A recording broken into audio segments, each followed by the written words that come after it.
Bismillahirrahmanirrahim. Selamat Hari Raya. Selamat Hari Raya sempena COVID 2020, COVID-19. Alhamdulillah. COVID ke tak COVID ke, kita tetap beraya. Selamat Hari Raya, maaf zahir dan batin kepada semua sahabat-sahabat, kenalan, Facebook, follower dan sebagainya lah. Okey, Alhamdulillah hari ini adalah hari yang sangat teruja buat saya. 25 hari bulan 5 2020, Hari Raya kedua. Saya bersama dengan coach NLP terhebat di Malaysia. Ya Allah, Masya Allah. Siapalah kita ni kan, diorang ni sudi nak bersama dengan saya di Facebook, Salihah Idris, sempena membincangkan tentang tajuk Raya Tetap Raya. Jadi saya perkenalkan dan minta mereka lah perkenalkan diri sendiri. Okey, kita mulakan dengan Dr. Amir yang bertanjak handsome berbaju merah. Assalamualaikum warahmatullahi wabarakatuh. Salam Aidilfitri teristimewa kepada sahabat-sahabat saya, Dr. Rizal, Cikgu Jasmi, Dr. Anjaleha dan semua kepada penonton-penonton yang sedang menyaksikan perkongsian ini. Apa khabar anda semua hari ini? Saya kenalkan, saya Amir Aris, orang Johor, Jawa. Amir Aris Al-Jawhari. Itu saja. Terima kasih. Terima kasih Dr. Amir. So ada orang dah bagi Assalamualaikum, Puan Aniza, Puan Fazlina. Okey, ada bersama kita yang sedang menonton. Okey, so seterusnya Cikgu, Coach Jasmi. Okey, Assalamualaikum warahmatullahi wabarakatuh semua. Apa khabar? Selamat Hari Raya Aidilfitri. Yang saya hormati, saya sayangi sahabat saya Dr. Amir, Dr. Rizal. Handsome belaka. Okey, saya Jasmi Baharim daripada Melakawi. Melakawi. Saya daripada Melaka asalnya, sekarang berada di Gombau. Gombau Most Wanted. Ya, Gombau Most Wanted. Okey. Itu pengenalan diri pada saya. Terima kasih, Coach. Dr. Salihah, ya saya. So Aniza kata, oh Dr. Rizal in the house. So memang surprise. So yang inilah surprise kita pada hari ini. Poster ada dua wajah saja, Dr. Amir dan Coach Jasmi. Kemudian dua orang coach ni lah ugut-ugut saya kan, suruh ajak Dr. Rizal masuk. Kalau tak, diorang pun tak nak berlive. Jadi Alhamdulillah, terima kasih Dr. Rizal kerana sudi bersama kami. Mungkin boleh kenalkan diri sedikit daripada Australia ke, background tu. Bismillahirrahmanirrahim. Assalamualaikum warahmatullahi wabarakatuh. Saya berkawan dengan Dr. Amir dengan Cikgu Jasmi ni, dua sosok yang hebat. Mereka orang yang meraihkan ibu-ibu. Sangat hebat. Saya kawan orang yang baik dengan mak ayah je. Dia pun orang yang baik dengan ayah. Jadi saya secara fitrahnya terdorong untuk baik dengan orang yang baik pada ibu bapa. Secara fitrah ni macam tu. Jadi saya jadi baik dengan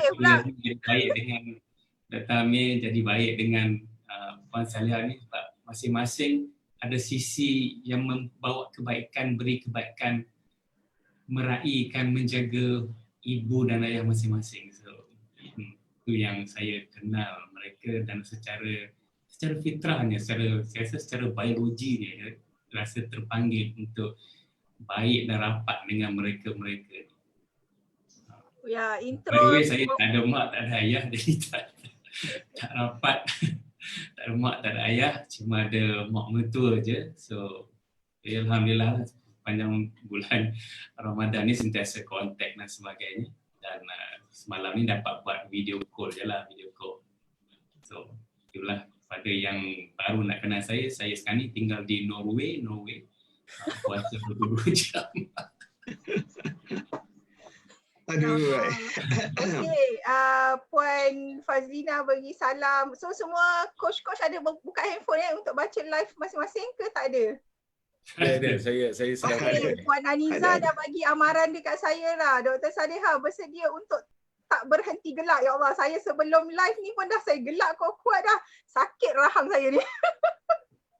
Okey, so kita mulakan dulu topik Raya Tetap Raya bersama Dr. Amir dululah. So apa makna raya pada kali ini, Dr. Amir, Coach Jasmi dan Dr. Rizal? Okey, kita mulakan dengan Dr. Amir. Makna raya, sebenarnya makna yang ada dalam hati saya, ada dalam hati Cikgu Jasmi. Saya tak mampu nak terangkan pagi ni. Jadi saya jemputlah Cikgu Jasmi untuk Betul sengkok luar. Allah. Cikgu silakan cikgu. Silakan cikgu. Saya tak sabar nak dengar cikgu ni. Ya, saya pun, ginilah, saya pun sebagai orang tua bagi pada adik yang muda dulu, Dr. Rizal. Silakan. Teruskan cikgu, jangan malu. Walaupun songkok tu dah straight, teruskan cikgu. Ya Allah.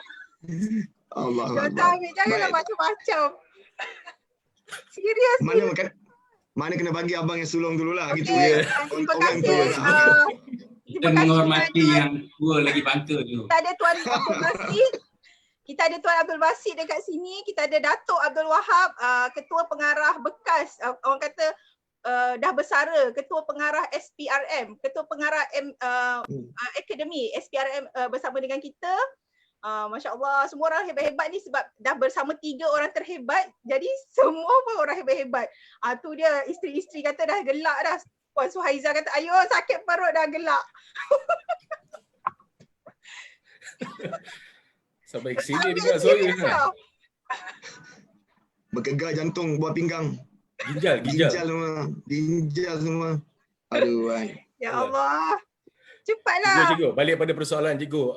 Apa maksud Silakan, raya? saya tak sabar nak dengar cikgu. Cikgu, raya ni macam mana cikgu? Kepada cikgu ni macam mana? Siapa moderator? Saya lupa. Ambil moderator dah tu. Okey. Silakan cikgu. Tak apalah, abang tua.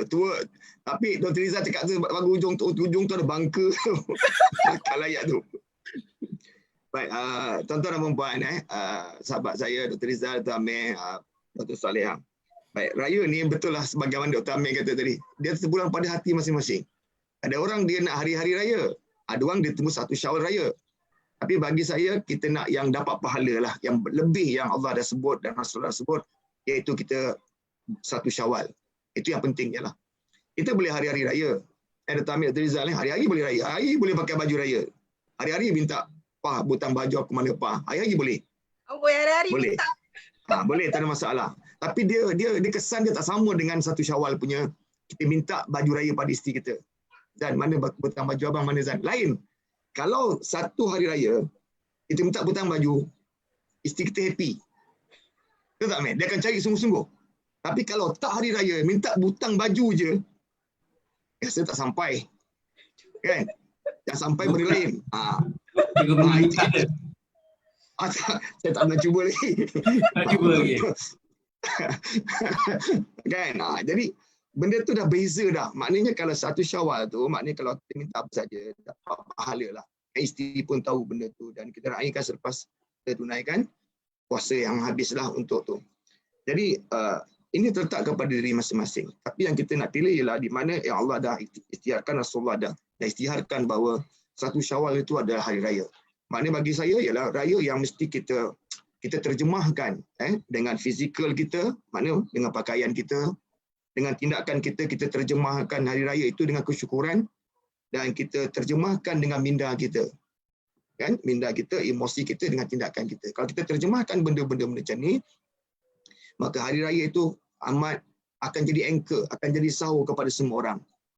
Dan sebagaimana yang berlaku pada diri kita, Dr. Rizal, Dr. Amir, anchor itulah, iaitu cara kita raikan itu menyebabkan sampai hari inilah, menyebabkan kita dengar malam raya kita menangis, kita bau rendang, kita sedih, menitis air mata, apatah lagi dengan lagu Denam Perantau lagi, seolah-olah diri kita ni dirobek-robek kalau tak balik kampung.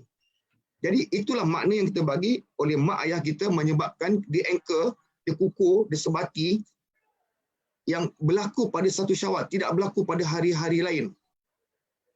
Jadi 1 Syawal inilah menyebabkan semua emosi akan bersatu, menyebabkan kita akan ambil satu tindakan yang seronok dan ada juga yang luar biasa kita buat sebab tak dapat balik kampung dan sebagainya. Itu bagi saya mukadimah untuk hari raya. Bukan hari-hari hari raya, dia hari raya. Yang mana kita minta butang baju, formula dia senang je. Isteri kita takkan marah. Dia akan iron baju kita. Tapi kalau hari lain, mana butang baju aku, Pak? Nak pakai baju pula, baju warna putih. Bukan baju warna genggang-genggang. Melaka kata genggang-genggang, jalur-jalur. Warna putih, maka berlakulah perang nuklear nanti. So, dan 1 Syawal inilah kita terjemahkan hari raya dengan fikiran kita, emosi kita dan tindakan kita. Itu saya bagi laluan kepada adik saya yang 2 orang tu. Saya bagi tangan kiri ke kanan, saya tak tahu. Okey, silakan. Dr. Amir, ada Puan Jamaliah tanya, dia kata dia tak nak buang anchor ni. Yang tadi Coach Jasmine sebut, ada rasa rendang, ada bau ni, so teringat memori semua. So adakah okey ke tak okey dengan anchor yang Coach Jasmine sebut tadi? Ya. Ini soalan terus ke? Ya. Soalan ni sangat bagus dan soalan ni sangat menjentik hati. Tapi saya nak jawab ujung sikit sebab saya juga nak mendengar abang saya yang berdua ni, Tiangah ni. Kan daripada Norway, jauh ni. Kita nak jauh. Apa makna nampak, hari raya. Kat tingkap tu macam swimming pool. Saya tak tahu ni, saya boleh kongsi tidak ni, saya tahan ketawa je ni, ginjal bergegar-gegar ni. Dr. Rizal, silakan. Siapa yang rasa live kita hari ni happy sangat tergelak-gelak, boleh share ikon gelak-gelak supaya beri kita kesamaan lah bila berkumpulnya 3 orang trio ni. Dah semua orang dah tergelak dah ni. Silakan Dr. Rizal. Saya bila soalan Puan Jamaliah tanya, saya jawapan tu hilang. Saya rasa jawapan tu pergi dekat kumpul dalam songkok dia. Dalam songkok dia tu kumpul jawapan. Saya rasa macam tu lah jawapan dia. Ya Allah. Dr. Rizal berada di atas songkok saya ke atas ke? Dr. Rizal atas ke? Atas. Nakal. Ya Allah. Tapi saya nak jawab soalan yang pertama kan tentang makna raya tu. Kalau kecil-kecil dulu saya melihat raya ni adalah satu benda yang berwarna-warni, indah kan, orang pakai baju macam-macam warna. So raya dikaitkan dengan keindahan yang pelbagai warna, sungguh menakjubkan. Yang kedua, raya dikaitkan dengan bau yang luar biasa kan. Selalu kita lalu kat rumah orang mesti bau biskut raya kan, yang tu bagi perut bergelora yang luar biasa, rasa macam nak buka puasa je kan. Sedapnya bau kuih-kuih raya dulu lah kan. So makna dulu satu, baju warna-warni, 2, bau kuih raya. Sebab 2 benda tu tak ada dalam keluarga saya. Kami pakai baju yang mana ada je. So tak ada pakai baju Melayu. Kalau baju Melayu terbeli pun baju saja tanpa seluar. So pakailah seluar apa pun nak pakai. Kalau ada seluar pendek, pakai seluar pendek lah. Baju Melayu kena seluar pendek. Masa tu umur berapa Dr. Rizal? Nanti masa sekolah-sekolah rendah kan. Bila besar-besar, saya hampir 10 tahun tak beraya di rumah kan, di kampung tak beraya sebab berada di luar negara. Jadi makna raya, kalau kita di Malaysia, makna raya bila dah besar sikit ialah TV kan, ada macam movie ditunjuk. Waktu itulah movie yang tak boleh tengok tu, tempat bagi wayang ditunjuk semula kan. Jadi hari raya adalah hari tengok movie beramai-ramai. Acara jama'i tengok movie kan. Lepas tu dengar lagu raya dan sebagainya. Bila saya duduk di luar negara, raya tak ada suasana tu. Because kita tak ada dengar lagu raya, tak masuk shopping kompleks, lepas tu dengar lagu raya tak ada. TV, dia tunjuk cerita-cerita dia nak tunjuk, kan ada cerita sembilu tak ada kan. Dulu cerita sembilu. Zura dia Zura. Zura, Abang Spana lah kan. Mr. Oz lah, mesti tak ada. So tak ada ruang. So makna raya yang ada di Malaysia, yang orang Malaysia rasai pada waktu itu, saya tak rasa bila berada di luar negara, tak rasa. Kan bila kita pakai baju Melayu, kita nak merasai suasana raya itu, kita pakai sesuatu yang dapat kaitkan kita dengan culture raya. So pakailah baju Melayu, bersamping, bersongkok. So orang putih jalan tengok kita, apa hal mamak ni pakai skirt kat luar? Kan? Ada dengan topi yang tak ada, kan kalau orang putih pakai cap ada macam awning kat depan kita, topi kita tak ada awning, belakang tak ada, depan tepi tak ada, macam pelik dia tengok kan. Lepas tu dengan winter kita sejuk-sejuk pakai baju Melayu kan nipis, papak nipis kan. So sangat berbeza. Cuma makna raya tu sebenarnya ada dalam hati masing-masing. Kalau tadi Puan Jamaliah kata to anchor memori yang indah dengan bau masakan, rasa masakan. So itulah makna yang Puan Jamaliah beri pada raya dia. Saya tak merasai benda tu. Rumah saya jenis kalau raya pagi tu makan roti Bengali. Kalau kat Penang, roti Bengali cicah dengan kari daging. Tu makna raya. Raya tak ada kuih-kuih, tak ada ketupat. Orang kata ketupat lah, lemang lah, sedap lah, wajib lah. Tak rasa benda tu. Tak dapat nak link, tak dapat nak connect because makna yang saya beri pada raya berbeza. Berbeza. Cuma dalam konteks bila kita dah besar, dah tua tapi tak bangka macam Cikgu Jasmine ni. Ya Allah. Aduh. So makna dia lebih kepada berbentuk spiritual kan, lebih berbentuk spiritual. Kita memaknai satu perjuangan yang tak ada logik akal. Tiba-tiba sebulan puasa kita kena berpuasa dan kita memberi makna pada satu perjuangan yang tak rasional pada otak manusia, tapi sebagai pengabdian. Dan bila Allah kata kau raikanlah satu hari ini sebab kau dah berjaya ikut suruhan aku. Kita tak sehebat Nabi Ibrahim yang disuruh untuk sembelih anak sendiri kan. Kita hanya disuruh berlapar, menahan lapar dan dahaga sekadar itu. Dan kita raikan hari raya sebagai tanda makna spiritual yang kita beri. Itu yang saya faham dalam kategori tua tapi tak berapa bangka macam Cikgu Jasmine. Ulang-ulang ulang ah. Dia kata 2 kali memang bangka. Ya Allah. Okey, terima kasih. Baru 2 kali. So memang definasi setiap orang adalah berbeza. So macam Dr. Rizal memang duduk di Norway, jadi dia punya definasi pun memang sangat berbeza. Tak pakai baju Melayu, Beza. Kan, berbeza sangat. Jadi macam mana pula dengan Dr. Amir? Alhamdulillah, saya seronok. Bila pakai tengkolok ni lain sikit. Bila pakai tengkolok ni kan, dia lain sikit. Dia punya ganas lain sikit. Ganas lain. Tapi dia kategori kalau pakai songkok cikgu, dia hari-hari minta hutang baju Melayu tu. Habis Puan Suhaiza dia kat dalam. Aduh. Saya beza sikit. Saya tak minta hutang baju Melayu, saya minta tanjak mana. Tanjak mana. Oh, tanjak mana.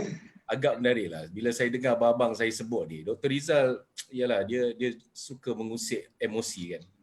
Ya. Saya selama 2 bulan PKP ni, campur raya ni sambung salib bersyarat, sedang berusaha untuk mengurus emosi, memujuk rasa dan segala macam. Tapi Dr. Rizal mulakan dengan suntikan emosi ke ibu bapaan, yang itu sebenarnya betul sangat mencabar sebenarnya. Tetapi alhamdulillah, maksud saya mencabar tu mengurus bagaimana tidak bertemu dengan ibu dan ayah selama lebih 2 bulan lebih. Itu satu yang luar biasa. Dan apatah lagi, kalau saya empati kepada Dr. Rizal, abang bangka kita Cikgu Jasmine. Astagfirullah. Dr. Rizal ni mulakan lekat besok. Kau Jasmine bangka Tuan dan Cik Puan, minta maaf ya, mereka bertiga ni memang sangat hebat, sebab tu mereka bergurau macam adik-beradik sebenarnya. Jadi kita dapat live hari ni, sebenarnya kita dapat melihat kemesraan mereka. Sepatutnya di background je, dia dah sampai pula ke depan pula. Jadi minta maaf lah semua yang macam tak biasa ke apa ke. So diorang 3 orang ni memang trio gelak terhebat, tapi ketika mereka membuka baik-baik kata, insya-Allah yang terserap itu adalah yang hikmah-hikmah yang tersembunyi daripada mereka. Teruskan Dr. Amir. Tak, saya nak cuba empati masuk dalam kasut kedua babang saya ni yang tak punya ibu di dunia. Saya juga tidak ada. Ya, saya rasa lebih lagi rasanya. Kalau saya membuai-buai rasa itu, dia akan terluar dengan kesyahduan, sebab dan sebagainya. Kita menghormati saat itu. Kita menghormati rasa itu. Tapi ketika ini memang kita sama-sama berjuang, mengurus emosi, dan banyak kali saya call mak saya, semalam pun lebih daripada 5 kali. Malam raya pun, saya buat suasana yang gembira, tapi air mata juga mak saya alirkan untuk saya, zahirkan untuk saya. Saya tahan. Hanya Allah yang mengetahui apa dalam hati. Tapi saya katakan, saya engkau mak saya kata, yang paling penting mak mesti gembira. Kalau mak bergembira, abah gembira, anak-anak akan gembira. Mak saya dalam keadaan nangis pun cakap, ya, mak mesti gembira, mak happy, mak happy, mak happy. So Saya rasa mak ayah Dr. Amir beraya berdua ke di Yong Peng? ada adik, adik ipar dan beberapa anak saudara, tiga orang dan saya rasa itu pengubat rindulah, menggantikan kami. Saya rasa alhamdulillah kita dapat urus dengan baik. Tapi balik kepada makna hari raya ni, betul macam abang-abang saya kata. Puan Jamaliah tadi sebutkan, dia tak nak buang anchor ni. Betapa kedua orang tua kita ini mendidik kita dengan seni. Pada usia kita kecil, kita tak memahami apa itu makna spiritual tentang raya. Dia memberikan anchor-anchor. Maknanya kedua orang tua kita dah lama NLP, pengamat NLP sebenarnya. Kan? Dia jentik hati kita, diikat kita dengan suasana hari raya, makanannya, suasananya, hari rayanya, salamannya, pelukan mesranya, dakapan luar biasanya, dan itu menjadikan kita rindu sampai sekarang. Dan itulah nilai secara spiritual, tanpa kita sedar, itulah nilai yang ditanam sedalam-dalamnya dalam hati kita. Sehingga kan tahun ini kita tak dapat melakukannya secara fizikal. Sekali lagi Tuhan menguji kita bagaimana kita menghayati nilai-nilai yang ditanam ini secara spiritual. Maka hari ini kita diajak untuk masuk dalam kolam jiwa, kolam spiritual yang sebelum ini mungkin kita celup di kaki kat situ. Barangkali sebelum ni kita cuit dia dengan tangan. Kita rasa sejuknya, kita seronok rasanya. Tapi kita tak terus berenang, terjun berenang dalam kolam jiwa spiritual itu. Dan tahun ini, COVID-19 itulah hikmahnya. Kita dapat beraya dalam kolam jiwa kita, kan, dengan nilai yang paling tinggi, rasa yang paling dalam, dan alhamdulillah sedikit sebanyak kita dapat menghayati, belajar dengan alam, kan? Kerana alam tidak pernah berhenti mengajar kita teruslah belajar, lapang dada, bersyukur, reda. Mudah-mudahan makna itu akan keluar daripada dalam, yang luar tak akan memberi kesan kepada kita. Okey, dan ialah itulah dia. Sedikit kita mulakan dengan makna itulah. So jangan buang anchor-anchor tu. Terus ada ini pun first time saya pakai tengkolok. Ini anchor lelaki Melayu terakhir. Saya berbangga menyatakan saya adalah lelaki Melayu, tapi bukan terakhir lah. Kan, mudah-mudahan anchor orang ibu ayah kita tentang baju Melayu, tentang tengkolok, tentang songkok, tentang budi bahasa bicara, kita akan bawa sampai bila-bila. Mudah-mudahan, insya-Allah. Itu saja kita mulakan. Dr. Amir ada nak bagi soalan ke dekat coach-coach kita yang lain? Oh, tukar peranan ni. Sebenarnya Puan Aniza, saya dah bersama dengan trio ni tahun lepas, cuma sebagai orang kata membantu mereka untuk buat program. Jadi telatah mereka 3 orang ni memang dah adapt dah juga, alhamdulillah, selama lebih kurang 4-5 hari lah, tak sampai 6 hari. Jadi kita pun dah kenal mereka. Sebab tu sebenarnya saya ajak Dr. Amir je, tiba-tiba dia kata jemput Coach Jasmine. Lepas tu dia 2 orang ni pula kata kami tak sempurna tanpa Dr. Rizal. Jadi itulah ceritanya yang mana boleh 3 orang ni berkumpul di sini. Itu sebenarnya adalah nikmat dan kesyukuran buat saya juga. So Coach Jasmine, kalau orang yang tengah sedih-sedih, tadi Dr. Amir nak kena tanya kan, tapi saya tengok Dr. Amir tengah fikir apa soalan dia nak tanya, biar saya tanya dululah dekat Coach Jasmine. So, tengkolok memang lama sikit nak tanya soalan, lambat sikit. Dr. delete banyak kan. Aduh, okay Coach Jasmine, ada orang lah macam bersedih-sedih waktu raya ni, apa benda semua. So apa yang sepatutnya, bagaimana mereka nak tukar sikit mindset mereka agar mereka lebih memaknai raya pada kali ini? Dr. Rizal tengok buku dia tu, nak sebut hormon-hormon tu. Dr. Rizal nak sebut 4. Dr. Rizal nak sebut 4 hormon tu, oksitoksin, dopamin semua keluar ni kan. Okey, tak sabar Dr. Rizal, saya bercakap dulu lah. Sebagai orang tua. Baik, kadang-kadang bagi saya Dr. Salihah, kadang-kadang kita perlu sedih lah. Saya dengar Dr. Amir cerita, Dr. Rizal cerita pasal mak tadi, air mata saya nak mengalir. Sebab kita perlu sedih. Kita tak boleh deny sedih tu tau. Kerana orang kan dia tak nak sedih. Tapi sedih tu menyebabkan kadang-kadang kita kuat tau. Kuat untuk hidup, kuat dengan kasih sayang, kuat untuk menyayangi orang lain, kuat untuk memberi apa yang kita ada ke orang lain. Kalau kita sedih, bayangkan kalau kita tak pernah sedih, kita tak pernah merasai orang sedih, macam mana kita nak bagi benda yang kita sayang kepada orang lain? Ini kita tak boleh nafikan. Ini kadang-kadang orang kan dia nak kata aku tak nak sedih. Sedih itu bagus sebenarnya. Saya bagi contoh. Tahun lepas saya nak beritahu dan nak share Dr. Rizal dengan Dr. Amir. Hari ini tahun ni saya lahir tanpa mak tau. Mak saya. Tahun lepas saya lahir dengan mak saya, raya dengan mak saya. Bayangkan kita dapat ada baju dia, kita pakaikan, kita mandikan pagi-pagi. Tapi pagi ni tak ada. Pagi semalam tak ada. Macam satu benda yang dirobek dalam perasaan kita. Dan masa itulah kita terbayang, kita sedih, itu terbayang, ya Allah. Sebelum ni kita hargai mak kita, hargai sangat. Tapi bila tak ada tu lagi menghargai. Sehingga kan bila tengok kisah orang sebut pasal mak kita dah, baru kita dapat rasakan bahawa kita, bagaimana orang meraihkan macam Dr. Rizal kata, dia tidak ada mak. Saya baru dapat rasai tahun ini. Dan apabila pagi, semalam subuh-subuh adik perempuan saya yang sulung, yang bongsu kecil tu, telefon saya dengan menitis air mata. Lepas tu abang yang sulung telefon saya, menitis air mata. Jadi benda-benda ni kan menyebabkan kesedihan tu perlu mengeratkan tali silaturahim. Masing-masing macam seolah-olah melepaskan kesedihan tu sama-sama sendiri. Bila benda tu ada, barulah kita faham. Macam saya nak cakap kat sini, mungkin abang saya tengah menonton ni. Sebelum ni saya akan call abang saya. Sebab dia tahu dia level tinggi abang sulung. Tapi bila macam ni, saya terkejut sangat bila abang saya telefon saya. Dan ini satu benda yang Allah ubah, nampak tak? Ubah hierarki dia benda tu. Dan menyebabkan kita rasa macam kejelikitan tu semakin kuat. Jadi saya ulang balik semula. Kesedihan tu memang ada. Kita tak perlu buang. Saya nak beritahu tuan-tuan dan puan, kesedihan tu tak perlu kita buang. Dia dimiliki oleh orang yang menjiwai. Sebab kita tengok orang yang ganas-ganas ni, dia tak sedih. Sebab dia tak dikurniai Allah. Allah tak bagi dia kesedihan itu kepada dia. Bila kita ada kesedihan, walaupun kita ada parut kat sini, Dr. Rizal, parut dia. Tarik sini, jahit sini. Dr. Rizal sebut, pagi ni ada dawai, jahit semua kan. Ni mulut ni kan. Tapi bila Allah bagi kesedihan kepada orang tu kan, dia boleh menjiwai, dia akan jadi orang yang terbaik. Bukan fizikalinya, tapi jiwa dia tu. Kadang-kadang kita perlu berdoa pada Allah, ya Allah, kau berikan aku kesedihan. Biar aku rasai kepada orang yang tidak dapat makan pada hari raya. Biar aku dapat rasai orang yang tidak berpakaian baju raya pada hari ini.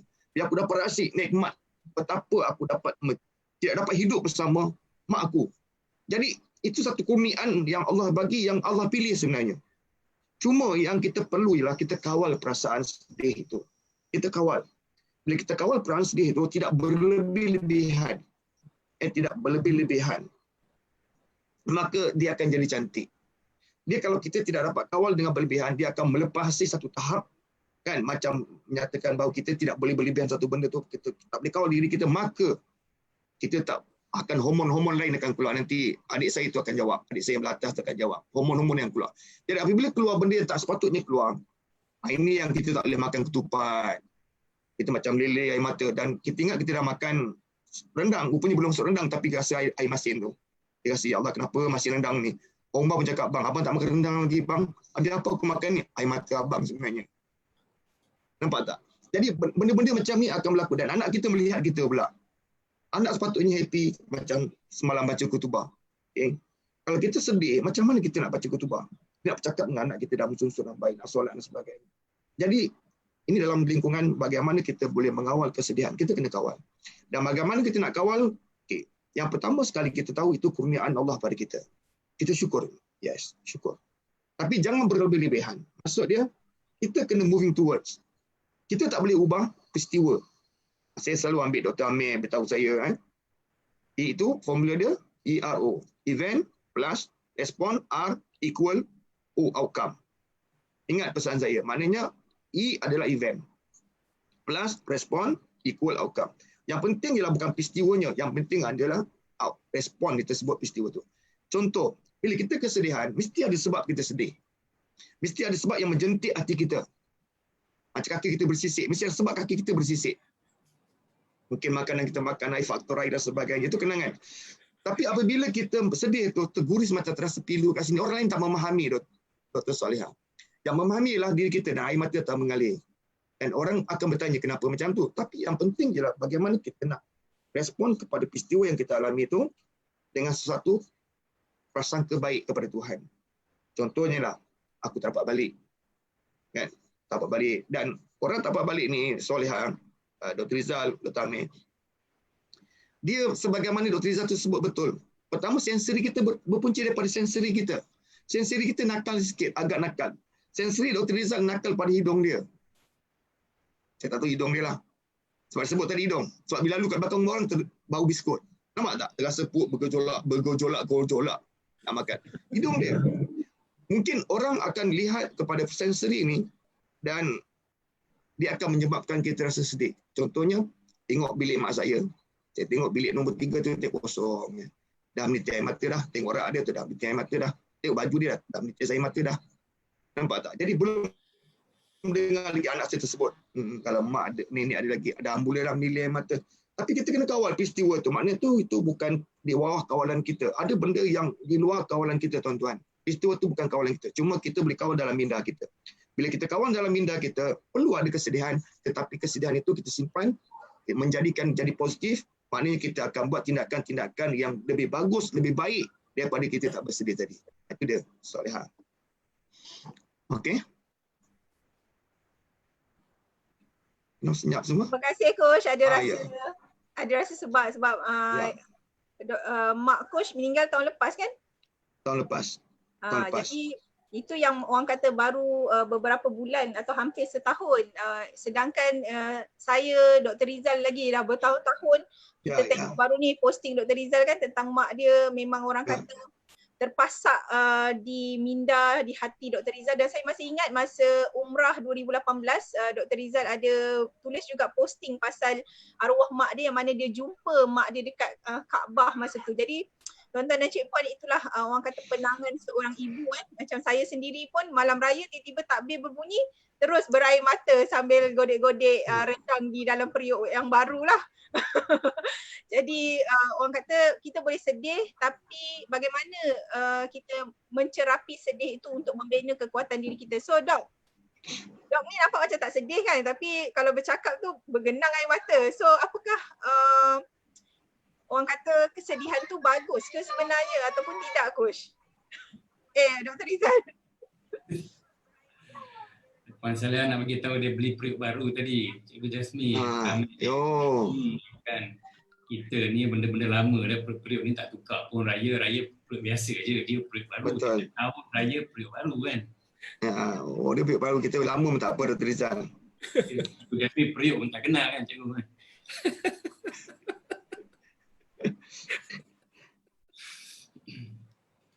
Apa soalan tadi?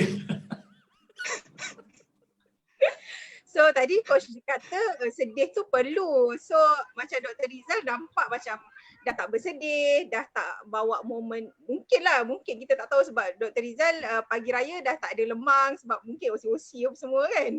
Jadi macam mana kita nak menukar movie-movie baru hari raya dalam memaknai diri kita sendiri tu, Dr. Rizal? Ya. Okey. Kita dalam banyak hal kita yang beri makna pada peristiwa yang berlaku kan. Menangis, seperti Cikgu Jasmine sebut tadi, menangis sedih di pagi raya itu sebahagian daripada diri kita cuba connect dengan peristiwa lepas yang berlaku kan. So apa yang berlaku kebanyakan orang bila saya tanya kenapa sedih hari raya, semuanya akan ceritakan teringat dekat mak dan teringat dekat ayah. Dan selalunya akan dikaitkan kalau mak tu dia sukalah makan ni dulu, kalau mak pagi-pagi raya dia sukalah buat benda ni, kalau ayah pagi-pagi raya dia sukalah kata benda ni dulu. So benda tu tiba-tiba macam Cikgu Jasmine sebut tahun ni tak ada, tak berlaku. So ada tinggalkan kosongan. So manusia bila ada kekosongan tu masuk dalam jiwa dia, mula dia akan menerbitkan kesedihan tu. Sebab benda tu tak akan terisi. Kesedihan begitu tak akan terisi. Dan setiap tahun benda yang sama akan diulang. Tapi kalau benda tu berbentuk tahunan, sekali-sekala je, hari raya 1 Syawal lah ingat, lepas tu dia gelap lebih kuat pada orang lain lagi kan. Dia makan lebih kenyang pada orang lain lagi, tu tak ada masalah kan. Tapi kalau kata lepas raya pertama, raya kedua, raya ketiga sampai raya nak masuk Ramadan tahun depan pun masih sedih, itu masalah lah. Itu kena lakukan sesuatu sebab dia tak dapat nak distancekan diri dia dengan peristiwa yang dah berlaku. So itu dah masuk dalam konteks mungkin nak jadi kemurungan dan sebagainya. Lepas ni kita cerita lah kot bab tu. Tapi semua orang, nak ceritanya semua orang suka untuk kembali kepada memori-memori indah. Sebenarnya dia ingat benda tu sebab nak kembalikan momen indah tu, nak kembalikan rasa macam mana bila mak ada, rasa macam mana bila nak pakaikan baju pada mak, macam Cikgu Jasmine sebut. Rasa macam mana nak sebut perkataan mak tu di pagi raya. Dan hak kita untuk memanggil perkataan mak tu dah diambil balik kan. Dia tak ada hak lagi untuk kita sebut perkataan tu. Dan tak ada ruang untuk tangan kita ni menyentuh tangan kasar. Yang pernah dulu satu tangan yang lembut, tak ada. Kita tak ada ruang tu untuk menyentuh tangan tu. Dan kita tak ada ruang untuk bau dia. Mak kita, ayah kita ada bau sendiri. Dan kita tak ada ruang tu lagi untuk bau, untuk rasa, untuk sentuh, untuk berada dekat dengan dia, nak rasa aura dia, tak ada lagi. Itu semua tu menerbitkan momen-momen kosong. Kan? Dan kita tercari-cari mana dia. Kita nak balik rasa benda tu, tapi benda tu tak ada. Tapi benda tu ada dalam minda kita kan. Dan kita boleh hidupkan balik di bila-bila masa je pun, tak perlu nak tunggu hari raya kan. So bila kita terbitkan semula perasaan begitu, kita boleh angkat tangan dan doakan mak ayah kita. Saya macam semalam 24 hari bulan, mak saya anniversary meninggalnya 23 hari bulan kan. So patutnya bersedih lah sebab abang-abang saya semua hantar mesej. Kita kan ada grup WhatsApp semua sekarang ni, ada grup WhatsApp kan. Semua hantar lah macam doa dan sebagainya. So sekarang ni tak boleh nak balik. Dan satu benda yang selalu tak ada, kekosongan ni ialah bila mak ayah kita ada ibu rumah, dia panggil ibu rumah. Semua orang akan datang pergi ke rumah tu, berkunjung di rumah tu. Sekarang dah tak ada. Jadi semua nak pergi ke mana, macam ayam tak ada kepala, nak pergi ke mana, raya nak pergi mana, tak tahu nak pergi mana. So ada orang kawan-kawan saya, ada yang raya je pergi overseas sebab so, ada orang yang ayah meninggal, hari raya tu ayah meninggal, dan benda tu jadi momen yang sangat menyakitkan. Dan dia terpaksa keluar dari Malaysia untuk tak nak merasa benda tu. Jadi raya, pagi raya terbang ke luar negara. Kan cara nak hilangkan rasa sedih tu. So macam saya nak kata, macam Puan Saleha kata ada rasa sedih ke, tak sedih ke dan sebagainya. Perasaan tu ada kan, perasaan. Tapi dah lama kita dah jadi new normal untuk perasaan macam tu. Macam Cikgu Jasmine di tahun pertama, is a new normal untuk Cikgu Jasmine. Raya tanpa ibu kan. Dan lama-lama tahun depan, beberapa tahun akan datang, dia akan jadi benda dah biasa. Saya dah terlazim dengan benda ni, beraya tanpa mak. Seawal tahun 1996 lagi kan. Itu dah tak ada. So dah kata, kalau Penang kata dah mangli kan, dah mangli dengan benda macam tu. Kita ingat tapi kita taklah menyebut. Dan saya tak pergi ke kubur pada hari raya, tak pergi. Dan pergi kubur hari raya. Hari raya tak pergi sebab hari raya orang ramai akan pergi kubur, kita nak pergi tengok kubur mak kita pun tak jumpa. Silap-silap jadi macam cerita ibu mentua aku, kenapa kau menangis di kubur ibu saya?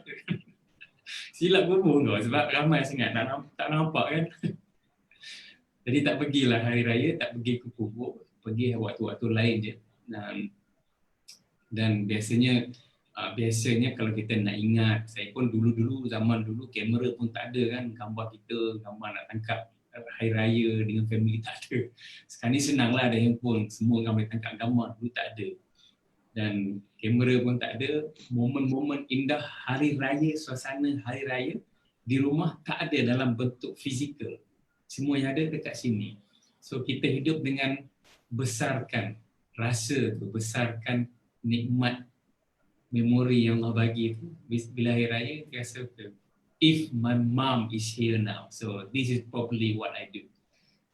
But the good things bila kita tak ada mak dengan ayah ni, Cikgu Jasmine, Puan Saleha, kita menjadi orang yang sangat bersyukur, appreciative, dan kita bagi tahu pada anak kita how wonderful life is if ada mak dan ayah kan. So jadi dia memahami kan, benda kita tak ada, dia pun tak dapat balik ke kampung, mak saya pun tak ada mak ayah, tak dapat nak merasai benda tu kan. Jadi satu pengajaran, mungkin kedukaan bagi saya, tapi pengajaran kesyukuran bagi anak-anak yang saya tak perlu cakap, kita bersyukur orang korang ada aku kan, syukur banyak-banyak. tak perlu cakap. Dan benda tu dia memahami dengan momen, suasana yang ada. Itu respon saya. Ya. So Dr. Amir, Ya. malam tadi malam semalam Dr. Amir kata call mak, cuba cakap dengan mak jangan sedih, tapi mak sedih. Lepas tu Dr. Amir kata ada buat macam benda yang gembira, benda lawak. Boleh kita kongsikan apa yang Dr. Amir lakukan? Untuk orang kata switch lah mak punya emotion tu kan? Ya, kadang-kadang fokus kita untuk menghilangkan rasa sedih. Tapi semakin kita fokus untuk hilangkan rasa sedih itu makin menebal. Dan balik kepada makna sedih itu, kadang-kadang air mata itu tidak bermaksud sedih. Air mata itu kadang-kadang kita merasa bahagia, mengingat memori-memori bersama orang yang kita sayang, sehingga menitis air mata. Makna yang lain juga adalah makna bahagia. Dan saya selalu katakan begini, perumpamannya beginilah. Kalau kita naik kapal terbang terbang dengan keadaan yang tenang, tak ada masalah, landing pun cantik, maknanya kita sampai ke destinasi. Biasanya kita, bagaimana keadaan kita? Kita rasa sangat tenang, selesa. Best. Atau satu lagi keadaan, kita naik kapal terbang, tiba-tiba cuaca tak berapa bagus. Kapal terbang bergoyang. Kan? Ketika kapal terbang bergoyang, yang begitu dahsyat, apa yang kita buat dan kita ingat ketika itu? Kalau kita tak pernah melalui, tapi kita tengok filem-filem kan, dia bergoncang kapal terbang. Apa yang kita ingat dan apa yang kita buat ketika itu? Ini soalan sebenarnya. So mungkin yang penonton-penonton seramai 60-70 orang boleh jawab kot. So bila kapal terbang bergoyang, apa yang terus, apa kita punya rasa emosi, apa yang kita fikir? Kan Dr. Amir kan? Yes, betul. Kan? So boleh tuan-tuan dan cik puan tuliskan apa yang bila kapal terbang, kita naik kapal terbang bergoyang-goyang, Dr. Amir kata, apa yang kita rasa masa tu? Dan suasana ini saya pernah lalui sekali ketika saya pergi ke Bandung.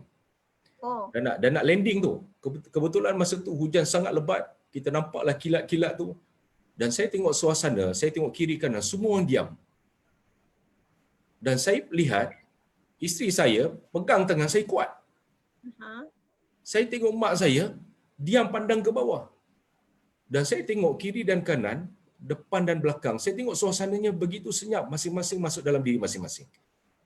Dan saya tak tahu apa mereka fikir. Tetapi ketika itu saya fikir, kalaulah kapal terbang ni terhempas, matilah. Dan ketika itu, menghadapi seolah-olah kita nak menghadapi kematian, apa yang kita ingat? Ya, dia orang jawab mengucap, ingat anak saya, teringat mati nak dekat. Ingat anak, ingat suami, takut. Ya. Pastinya ketika itulah kita ingat pada Tuhan lebih. Berbanding kalau kapal terbang tu semua, biasanya kita terlupa. Kadang-kadang kita tidur nyenyak, berdengkur lagi. Tiba-tiba dah berhenti, dah sampai. Tapi satu saat ketika Tuhan mentakdirkan suasana kita seperti ini, seperti goncangan dalam kapal terbang itu, sebenarnya Allah sedang kejutkan kita untuk kembali kepadanya. So kembali kepada fitrah Dr. Amir. Ya. Masa inilah terlalu merindui emak. Rindu emak itu kan sebuah keinsafan. Kerana emak tak ada pada tahun ini berbanding dengan sebelum, menjadikan hikmah banyak beratur menuju kepada kita. Kalau Cikgu Jasmine, abangnya dapatkan adiknya. Bukankah itu hikmah kasih sayang yang tak pernah terjangkau, tetapi berlaku ketika ini? Dan kalau dibongkar satu persatu, ada banyak lagi perkara-perkara yang tak pernah kita lihat dan tak pernah kita rasa. Kita diberi ruang dan rezeki untuk merasa. Maka sepatutnya kembali kepada perkataan yang abang yang tak berapa bangka tadi cakap. Kepada syukur. Syukur. Tak ada. Okey, dekat sini kata Coach Jasmine tak terasa hati ke asyik sebut bangka ni? Jangan salahkan saya. Diorang dah lali dah benda-benda macam ni. Itu bangka, ada benda lain lagi, banyak lagi. Ya Allah. Okey, teruskan Dr. Amir. Jadi saya rasa ini semua antara skrip yang telah Allah gariskan, telah tuliskan sejak azali lagi untuk kita dalam goncangan kita ingat Tuhan. Semakin banyak goncangan kita akan kembali kepada Tuhan. Macam ada satu cerita saya ingat abang saya, Dr. Saliha, kawan-kawan yang sedang menonton. Dan kalau kita lihat satu cerita tu, ada seorang buruh kasar tu, dia sedang buat bangunan dekat bawah. Tiba-tiba dia terjumpa duit 50 sen. Dia pun pungut. Dia seronoknya, best ni. Ini duit aku dapat ini. Dia pun masuk dalam kocek. Dia ke depan sikit lagi, dia jumpa lagi duit. Seronok dia. Di depan lagi ada RM1. Dulu kan ada RM1 yang emas tu, duit shilling. Dia jalan-jalan dia kumpulan, ada banyak duit shilling yang dijumpa dan dia masukkan dalam poket. Dia cukup happy. Tetapi kan, ada satu ketika, tiba-tiba ada sebiji batu sebesar duit shilling 50 sen jatuh kena kepala dia. Apa dia buat? Dia pandang ke atas. Rupanya kawan dia panggil tu kat atas. Baru dia nampak kawan dia kat atas. Tapi masa dia dapat duit, sebenarnya kawan dia panggil daripada atas. Tapi dia buat tak dengar je. Dia seronok dengan duit tu. Nikmat duit tu. Begitulah kehidupan kita kadang-kadang ni, kita tenggelam dalam nikmat kita. Sehingga Allah memanggil-manggil kat atas tu, kita buat tak tahu je. Tapi kali ni Allah bagi baling dengan batu sebesar 50 sen kena kepala kita dan kita terus dongak. Siapa tu? Rupanya Allah sedang memanggil kita. Maka peristiwa ini sebenarnya begitulah keadaannya. Mudah-mudahan saya, Dr. Riza, Cikgu Jasmi, Dr. Saliha dan kawan-kawan kita mengambil makna yang terbaik. Sedih itu insaf, sedih itu barakah, maka bersedihlah dengan berpada-pada. Syukur itu tak ada shilling, maka pergilah sampai ke hujung dunia, terus bersyukur. Mudah-mudahan kita akan terbang dengan rasa bahagia. InsyaAllah. Okey, Dr. Rizal,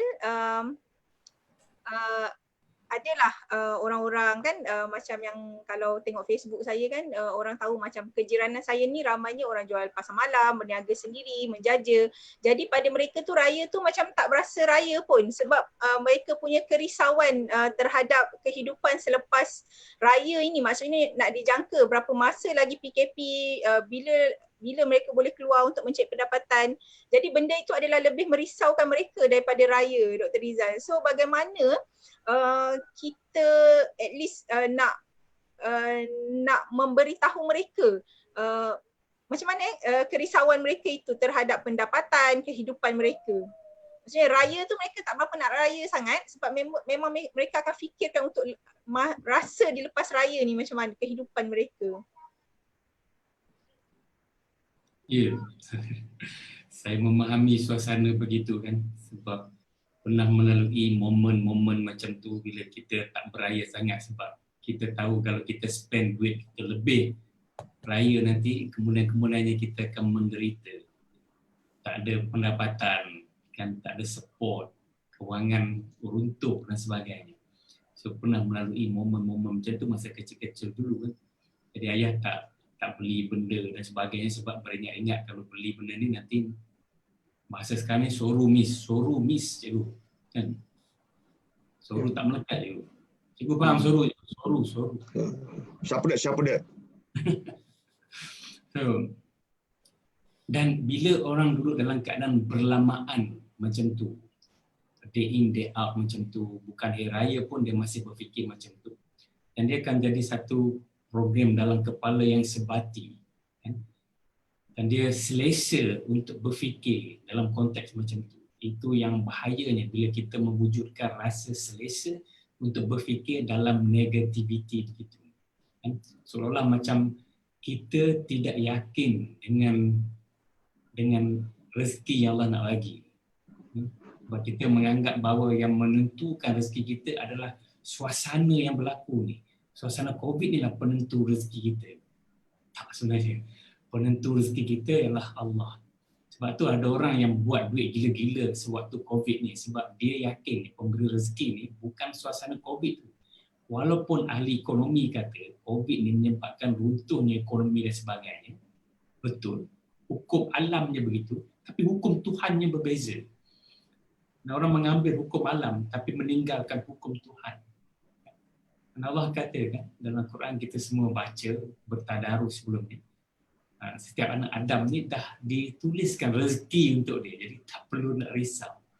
Dan saya pernah waktu saya pulang ke Malaysia, saya pergi umrah dengan mula-mula pergi dengan wife saja, pergi umrah. Second year tu pergi dengan keluarga.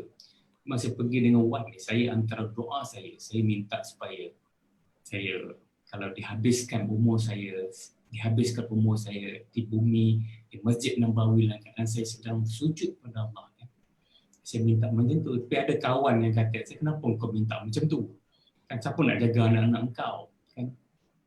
Saya punya respon sangat senang. Kalau Allah dah takdirkan saya ni akan diambil, dan Allah yang akan jaga anak-anak saya, sebab rezeki telah tertulis. Sekarang ni rezeki datang melalui saya. Rezeki mereka dah ada tapi datang melalui saya. Dan kalau saya tak ada, rezeki itu akan datang melalui orang lain. Begitulah kan. Dalam konteks ini, benda yang sama lah yang patutnya, yang sepatutnya kawan-kawan, teman-teman kejiranan Puan Salihah fikirkan. So, bila belum dilambakkan dengan rezeki yang biasa diorang dapat melalui satu sumber tu. Tapi kalau dia berfikir lebih sikit, akan ada sumber-sumber lain yang dia akan perolehi rezeki itu datang daripada sumber lain. Sebab meniaga, dalam konteks meniaga pasar malam, saya tak pasti meniaga pasar malam ke, meniaga baju-baju ke, mungkin waktu ni bukan masa untuk meniaga baju-baju, tapi masa untuk meniaga bahan barang makanan lebih sesuai. So sebab tu bila berlaku macam ni, kita patut berfikir apa mesej yang Allah nak sampaikan kepada kita. Kita dah selesa meniaga baju dan kita ni tahu baju dan kita tak dapat keluar dan kita akan terperangkap dengan kebajuan kita. So, apa yang kita perlu buat? Kita perlu fikir satu, apa yang Allah nak bagi tahu kat aku di saat aku berniaga, tak boleh berniaga ni, apa Allah nak bagi tahu pada aku. Rezeki nak datang pada sumber mana pula? Once bila kita dah tanya soalan macam tu, akan adalah lahir jawapan-jawapan tertentu. Now, saya balik pada apa yang saya sebut tadi tentang kita kadang-kadang terasuh untuk selesa dalam derita. Sangat selesa. Bila tak ada derita ni, kita rasa macam tak komplit hidup. Hidup ni mesti ada masalah. Mesti derita baru ada makna pada hidup. Sebenarnya. Dan lama-lama kita jadi selesa dengan derita. Dan bila tak ada derita, hidup ni jadi macam pelik. Dan orang sentiasa ulang-ulang dan tak nak keluar sebab faktor terperangkap dalam keselesaan dalam derita. Dan kita lupa bahawa pada sisi kita ni ada sisi untuk mengundang bahagia, ada sisi untuk mengundang rezeki. Selalu disebut tentang mengundang rezeki, ada orang konsep dia mencari rezeki, benda yang sangat berbeza. Dan saya sebut banyak kali, sebelum ni beberapa kali saya nak sebut juga di sini. Mungkin akan ada audiens yang berbeza sikit. Dan kita biasanya, bila kita berbisnes dengan manusia, itu satu konsep bisnes yang salah. Bila kita menyampaikan satu, dalam konteks kita bekerja pun, kita masih berbisnes dengan manusia. Kita berbisnes dengan organisasi. Dan kita lupa untuk mengamalkan benda yang sepatutnya kita amal, itu kita sepatutnya berbisnes dengan Allah, berbisnes dengan Tuhan. So di saat kita berbisnes dengan Tuhan, pintu rezeki akan dibuka seluas-luasnya. So apa maksudnya berbisnes dengan Tuhan? Selalunya kita bila sekarang ni musim kena bayar cukai, LHDN dan sebagainya. Musim sekarang ni kan sebelum bulan 6 ni kena bayar cukai. Dan dalam masa sama kita akan tolak cukai kita dengan zakat kita contohnya. Dan di hujung-hujung tu ada lebihan tu, kalau cukup haul nisab dia, dan kita akan bayar zakat. Dan selalunya kita meletakkan Allah ni di hujung sekali. Setelah kita dapat nikmat-nikmat semua tu, kita tolaklah nikmat kereta, nikmat sebagainya. Allah kita letak di hujung, tapi kita kata kita sayang ke Allah kan. Kita kata kita sembah Allah kan. Dan kita tak berbisnes dengan Allah bila kita tak meletakkan Allah di hadapan. So, tujuan kerja, selalu kita dengar orang kata, tujuan kerja sebab nak bantu mak ayah. Tujuan kerja sebab nak angkat martabat family dan sebagainya. Dan tak ada orang kata aku kerja ni sebab aku nak bayar zakat. Jarang kita dengar orang cakap macam tu. Kita jarang dengar orang cakap, aku bisnes sebab aku nak bayar zakat. Sebab apa? Sebab itu suruhan.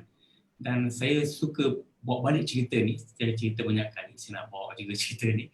Sebab ada audiens lain tak pernah dengar. Saya semasa di Melbourne, saya ikuti ada satu conference. Saya tak tahu ada conference ni, conference Islamic conference.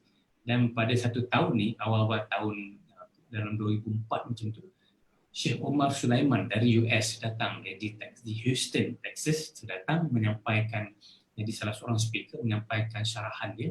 Dan dalam syarahan dia bercakap tentang bila Allah wajibkan zakat, secara tak langsung Allah mewajibkan kepada semua manusia Islam ni yang berkemampuan untuk berzakat, untuk bekerja, wajib bekerja secara tak langsung. Kenapa dia cerita begitu? Sebab pada waktu itu di Melbourne ada banyak orang daripada negara Arab pindah ke Melbourne dan tak nak kerja sebab negara Australia adalah negara welfare. Dia tak kerja dapat bantuan daripada kerajaan. Jadi dia tak nak kerja dapat bantuan daripada kerajaan. So, Syekh Omar Sulaiman menyatakan bahawa dia menyalahi konsep arahan Allah dalam Quran. Ya Allah mengatakan wajib zakat, secara tak langsung kau wajib kerja. Macam mana kau nak bayar zakat kalau kau hanya menunggu mendapatkan bantuan daripada kerajaan? Jadi benda tu macam satu tamparan pada saya sebab sebelum ni saya fikir saya kerja ni macam orang lain lah, fikir nak kerja, nak tingkatkan ekonomi keluarga, nak bantu mak ayah, dan niat kita bagus, baik kan, suci murni kan. Tapi kita terlupa, kita berbisnes dengan manusia. Dan moment kita berbisnes dengan manusia, kita mengharapkan manusia itu bagi gaji dekat kita, itulah rezeki kita. Pada waktu itulah Allah serahkan nasib kita pada manusia tu, untuk manusia tu decide nasib kita. Dan benda ni yang berlaku. Pada moment saya keluar daripada konsep tu, kata okay, saya nak bisnes, nak berbisnes, nak bekerja sebab nak berbisnes dengan Allah. So waktu itulah macam-macam benda berlaku. Saya ada company sendiri di Australia waktu itu. Saya menjadi konsultan, kan orang panggil datang sekali-sekala je, macam makom tinggi lah waktu itu. Benda-benda yang luar biasa. Dan jadi konsultan ni bayaran dia tinggi, kan? Bayaran tinggi. Ya, benda yang sangat luar biasa. Saya ceramah diterbangkan dari Canberra pergi ke Melbourne untuk 45 minit ceramah, semua dibayar, kapal terbang semua dibayar, yang dibayar $1,800 untuk 45 minit punya talks. So, benda-benda tu mula berlaku. Kita ni bukan pandai sangat. Orang putih cakap orang putih pun bunyi Melayu kan. Dia cakap Melayu bunyi Melayu lah. Tak bunyi orang putih lah. So, benda-benda macam ni yang kita perlu tanamkan dalam kepala bahawa every day, whether you like it or not, kita berbisnes dengan Tuhan. Ada momen kita fikir yang kita kerja untuk bayar zakat, waktu itulah rezeki Allah akan buka seluas-luasnya. Sebab apa? Sebab kita kerja kita sebab nak bagi nak sumbangkan balik rezeki yang Allah bagi kepada umat manusia. So, takkan Allah nak naya kita dengan tak bagi rezeki yang lebih luas. Tak. Yang biasanya apa yang berlaku, the moment kita fikir kita berbisnes dengan Allah, the moment kita fikir aku kerja ni sebab nak bayar zakat, dan kita dahulukan Allah dulu dapat duit, peruntukan untuk bayar zakat tu kita ketepikan dulu, baru benda lain, barulah hidup kita akan bertukar. Dr. Rizal, ada dekat sini yang cakap betul kalau tak ada sale, tak ada income. So macam mana pula mindset macam tu? Kalau tak ada sales, tak ada income. Tapi saya tengok macam Dr. Amir, Coach Jasmine, Dr. Rizal, diorang ni tak pandai menjual, tapi ada je income. Betul tak pandai menjual kan? Keluar bawa bantal lah dia, bawa tilam dia boleh keluar. So macam mana konsep yang sahabat kita katakan ni, no sales, no income. Betul ke mindset tu? Ataupun kalau kita asyik nak fikir kejar sales je, rasa stres tau. Betul tak Coach Yasmin? Itu soalan Dr. Rizal. Untuk Dr. Rizal tu, Dr. Rizal jawab tadi. Tadi Solihah kata Dr. Rizal. Dr. Rizal. Ya. Saya ingat dah songkok je tu. Saya ingat lah.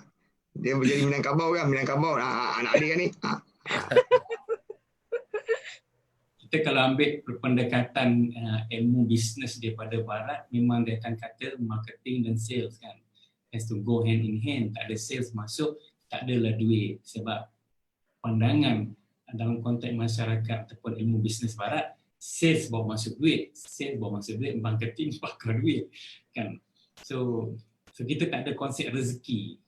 Bila kita jumutkan kita punya fokus hanya kepada sales, kita hilangkan rezeki. Konsep rezeki ni luas kan? Sangat luas. Dan bila kita kata rezeki antara benda lain, kita berniaga benda lain. Contohnya sales, kita berniaga tudung. Jadi orang tak beli tudung lah sekarang ni sebab orang pakai tudung lama je, tak pergi ke mana, iron pun tak iron dah tudung, tak perlu. Ni sarung apa ada je. Tak beli tudung baru buat apa kan? Jadi kita bila kita bisnes kita fokus pada benda yang kita dah biasa buat, yang kita dah biasa tahu, dan kita akan rasa stuck begitu. Saya suka ambil contoh apa yang Simon Sinek cerita di US. Ada satu company ni, dia jual pizza. Dan pizza dia jual pizza slicing. Dan kita sebelum ni pun ada satu company dekat Malaysia yang jual pizza slice je. Kita tak jual satu tu, dia jual slice. Dan bila COVID ni, dia tak dapat nak jual pizza lagi, kena tutup dan sebagainya. Tapi dia ada oven. So dia fikir macam mana dia nak buat sales pizza, orang tak beli dah pizza slice ni. Orang tak beli pizza slice. So saya nak buat sales. Jadi instead of fokus pada pizza, dia fokus pada wujud buat PPE tu yang cover muka tu. Jadi dia masukkan plastik, beli plastik, masukkan dalam oven, kubur dalam shape macam tu. Bila keluar, shape tu terbentuk curve macam tu kan. Jadi dia mula menjual benda tu. Jadi menjadi hot sales. Itu rezeki yang dalam konteks ni, rezeki yang Allah bagi dalam konteks apa? Idea bahawa kita boleh jual benda lain. Apa rezekinya pun, kita ada staff yang lebih baik berbanding staff-staff sebelum ni. Itu juga dalam konteks rezeki. Nah, selalu dalam konteks sales, kita mencari. Betul lah. Dalam konteks rezeki, kita mengundang. Itu dua benda yang berbeza. So, the mindset, the mentality. So the moment kita berniaga dengan manusia, dan ni ada hadis Nabi yang sebutkan bila kita menyerahkan diri kita pada manusia, Allah akan serahkan nasib kita pada manusia itu untuk tentukan. Tapi kalau kita serahkan nasib kita pada Allah, Allah yang akan tentukan nasib kita. So dalam konteks ni, kalau kita serahkan, kita berbisnes dengan Allah, sales kita ni, ini formula kalau nak tulis. Kalau tuan-puan nak dapat bisnes yang bagus, nak dapat sales yang bagus, kita bukan fikirkan berapa sales kita nak buat, tapi kita fikirkan berapa banyak duit zakat kita nak bayar. Saya bagi contoh beginilah, mudah untuk kita faham. Kalau kita nak bayar zakat, kata setiap bulan kita nak bayar zakat RM1,250. RM1,250 adalah duit zakat yang kita nak bayar. Ini bukan kita nak tunggu duit zakat setahun ni, kita nak bayar dalam konteks setiap tahun, setiap bulan. Ini cara formula yang berbeza. So untuk kita layak bayar zakat 1,250, profit yang kita perlu buat ialah RM50,000. Profit bukan sales. Boleh follow kan? So the moment kita fikir, ya Allah macam mana ya Allah bantu aku untuk aku bayar zakat 1,250. Dan momen tu Allah akan bantu kita untuk hadirkan profit 50,000, bukan sales, profit. Saya nak kena tolak apa semua, tinggal profit. Ni kita dapat profit cun-cun 50 untuk kita boleh keluarkan zakat. Dan kita buat benda tu pada bisnes OC kita. Kan? Dan bila kita buat benda tu, dan mulalah perubahan berlaku. Selama ni kita macam orang lain juga. Orang nak nampak sale kan, kena buat sale, pergi guru sana sale, pergi guru ni, marketing sale. Kan? Macam-macam. Dan kita terperangkap. Nak sale macam mana kita perangkap. Dan macam, subhanallah, macam saya pun, PKP, kita duduk dalam rumah aja. Tapi jemputan untuk berkongsi ilmu ni sentiasa datang. Sentiasa je datang. Sampai kita terpaksa macam ni kejap ni kena ke sana, yang ni kena ke situ dan sebagainya. Sebab sentiasa datang. Sebab apa? Sebab saya kata, ya Allah bantu saya untuk bayar zakat RM1,250 sebulan. Jadi benda tu akan datang untuk bolehkan saya bayar zakat RM1,250. Dan nanti kita buat kelas lain lah, kita tulis ada formula dan sebagainya. Baik. So terima kasih Dr. Rizal. Maksudnya kita nak minta lah pendapat sikit sebab kita keluar. Okey. Lah. Raya tetap raya, alhamdulillah. Coach, Dah jadi tua mungkin kita dah tua bangka nak mengajuk pula.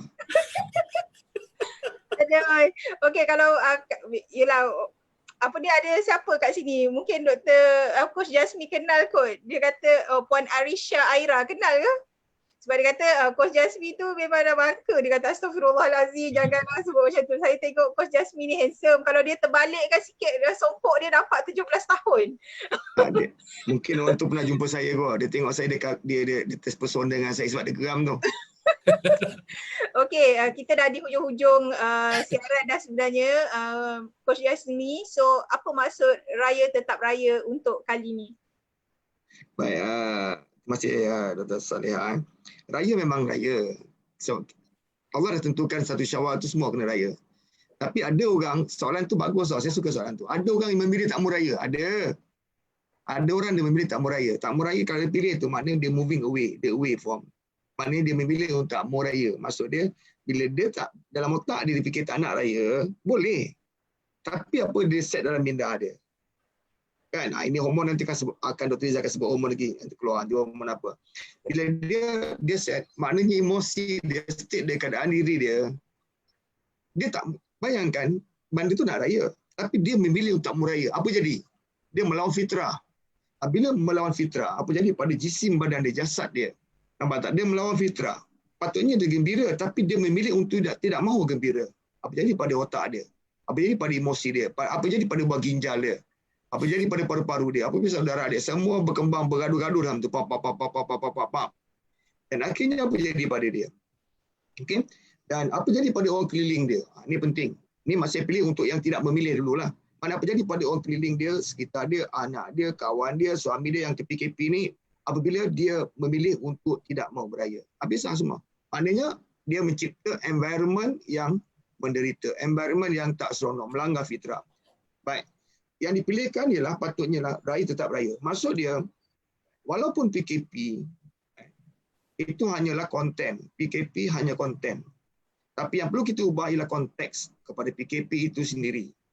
Memang kita tak boleh ubah dah. Memang semua orang seluruh dunia menyatakan benda itu PKP. Lagi sekali Coach Jasmine, apa tadi? Konteks, konten macam mana?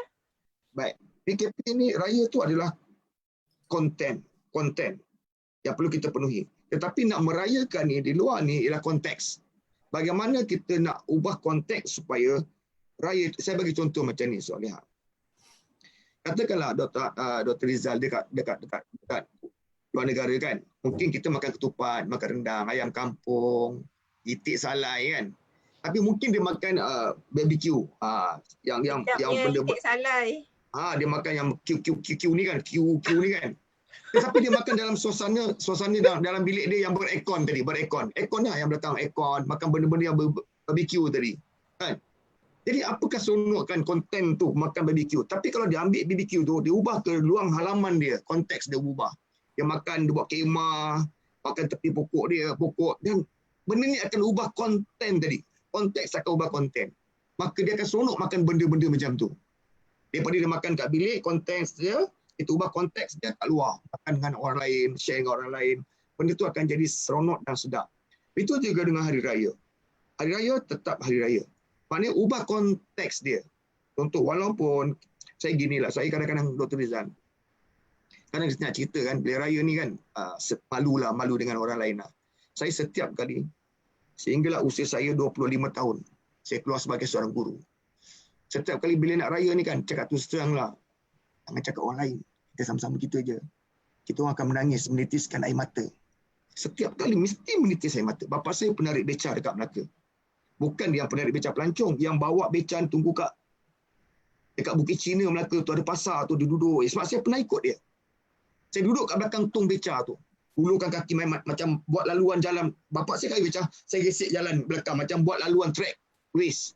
Main. Kan slipper saya pernah tertinggal. Saya kejar balik slipper, naik balik.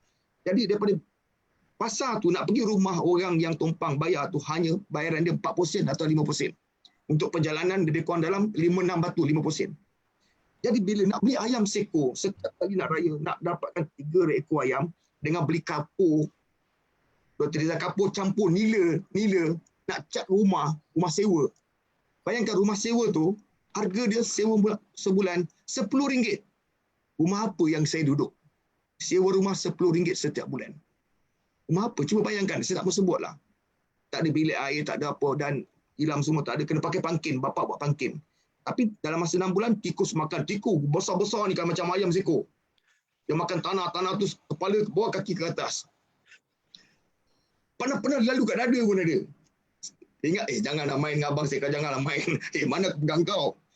Tangan kat bawah, rupanya benda lain ada kat dada. Jadi benda-benda ni kan, saya linkkan cerita ni, kita punya FB pagi ni adik-adik saya, biar dia tengok. Saya link pada abang adik dia saya, tengok apa yang abang kau cakap ni hari ni. Dan bila mak ni akan tengok kat bawah para tu ada kertas tau. Dr. Rizal, pinggan-pinggan tu, mak tutup telangkupkan, bawah tu ada para tau. Para tu ada duit shilling tau. Mak akan tengok di shilling tu. Kadang saya tengok dulu, bapa ayah letak dia, menarik dia cas malam tengok. Ya Allah, ada RM5, RM3. Dan kami dah sedih lah, nak beli ayam macam mana, nak pakai kapur rumah macam mana. Saya tak dapat tengok lah. Jadi benda-benda ni nak meraihkan hari raya ni bukan satu benda orang yang susah ni, bukan benda yang senang lah bagi dia. Dan dia akan mengalir air mata. Nak tak nak raya tetap raya, mak tetap beli ayam. Macam mana mak dapat duit saya pun tak tahu. Itu rahsia mak saya. Pak ayam saya tengok nampak dah rendang. Dia lauk satu je, rendang ayam je. Tak ada lain-lain nak, daging-daging tak ada. Rendang ayam. Jadi benda-benda macam ni bila kita raikan hari raya tetap raya, kita konteks kita kena ubah. Walaupun kita tidak ada pendapatan, walaupun kita susah hati, kita raikan. Maknanya konteks dia ialah bila hari raya kena pakai baju raya. Walaupun baju tu baju 3 tahun lepas, 4 tahun lepas, tak ada masalah. Pakai konteks kena ubah. Sebab konten raya, konteks kena ubah. Makna kita ubah penampilan kita pakai wangi-wangi sikit dengan anak kita raya. Baik, kalau tak ada benda-benda yang binatang-binatang tu tak apa, tak ada masalah. Buat sambal pun tak ada masalah. Agak buat nasi empit pun tak ada masalah. Ni kepada yang susah. Sebab bagi saya, tidak ada gunanya kita buka lagu Piramli Dendang Perantau. Kita ramai-ramai tengok, dengar lagu tu, duduk kat tepi tingkap. Macam rumah Dr. Amir tu, belakang tu, jendela tu. Dan kita menitis air mata. Raya nak balik kampung, nak balik kampung. Tak ada maknanya kita nak menangisi tentang konten. Yang kita ubah ialah konteks. Walaupun kita jauh pada mak ayah. Dia raya ni kan Dr. Rizal, Dr. Amir, Solihah. Dia orang sensitif kepada 5 benda. Percayalah 5 benda. Contohnya hari kedua ni, dah okey dah. Tanya Dr. Rizal, Dr. Amir, dah okey dah. Tanya orang yang tak balik raya, dia okey dah. Aku okey je. Sebab hari kedua dia okey. Dia yang paling sensitif ni, tuan-tuan dan puan. Tanyalah penonton tu, dia boleh senaraikan apa sensitif. Yang pertama sekali, dia tak boleh tahu malam raya. Dia tak boleh dengar malam raya. Itu dah boleh datang. Bila malam raya, movie dalam otak dah main dah. Dia bukan gambar tau, dia main movie. Pelita raya. Dah main tu. Lepas tu terfikir, demam kat dapur. Ini malam raya punya kisah ni. Itu pertama. Dia sensitif sangat. Yang kedua, lagu yang Ramli. Yang kedua tu belum lagi masuk tu. Yang ketiga tu, Dr. Rizal. Yang kedua, bila main movie tu dah tinggal pula sebut mak ayah. Bila raya ni jangan sebut mak ayah. Orang Melayu ni bila raya ni sinonim dengan mak ayah. Dia akan kenang mak ayah. Sebab lagu-lagu kita ni dimainkan dengan seni kata macam tu. Bila raya je, mak ayah kampung halaman. Mak ayah kampung halaman. Nampak tak? Baik, tu yang kedua. Yang ketiga, lagu raya. Bila duduk kat rumah kan, emosi dia boleh dengar lagu Dendang Perantau. Saya tak mau cerita lah, Dendang Perantau tu dengan signifikan hidup saya. Dia mengubah masa saya SPM. Tapi tu lain cerita lah Dr. Rizal. And tu Amir, tu lain cerita lah. Sini kata Dendang Perantau tu mengubah hidup saya. Nyanyi sikit, Coach. Okay, saya serahkan kepada adik saya yang pakai tanjak tu, Piramli tu. Senyanyi sikit. Dah lama nak nyanyi tu. Meh, sikit, Meh, please. Meh, cepat, Meh. Juga saya nak pergi belakang sekejap Orang rumah Dr. Amir tu dah bagi seni kata, saya nampak. Orang rumah dia dah bagi seni kata tu. Abang ambil, bang. Abang ambil. Nampak? Dia pergi tu. Dia kata apa. Baik. Bila dengar lagu raya ni, Solihah, yang ketiga, dan benda ni akan, macam Dr. Izzah kata, dia akan mengingat balik memori-memori tu. Bila mana lagu tu dimainkan, suasana umur berapa tahun. Dengan siapa lagu tu dimainkan. Siapa yang ada di masa itu ketika lagu itu berkumandang. Benda tu akan mengambil balik memori. Dan dia akan memain perasaan tu lagu. Baik, yang keempat. Yang paling sensitif hari raya lah, juadah raya. Dia ingat masakan mak tadi, rendang mak, ketupat mak masak. Okey, dan akhir sekali suasana raya lah. Yang kelima tu maknanya pagi-pagi raya. Jadi benda ni bermain berulang-ulang kali dalam minda kotak fikiran kita. Bagaimana filem-filem itu bermain menyebabkan kita akan rasa wah, antara kita nak buat raya tu ataupun kita moving away tak nak raya. Jadi kalau kita rasakan benda tu kita tetap nak raya macam kita nak tanam anchor balik pada macam mana mak aku buat aku nak buat pada anak-anak aku. Mana 5 perkara ni dia akan buat. Malam raya dia akan buat cantik kat rumah dia. Okey, dia akan main peranan sebagai mak dan ayah kepada anak-anak dia, panggil enjoy. Okey, dan dia akan main lagu raya pula untuk anak-anak dia. Dan dia akan sediakan juara-juara dan akhirnya hari raya tu dia panggil anak-anak dia.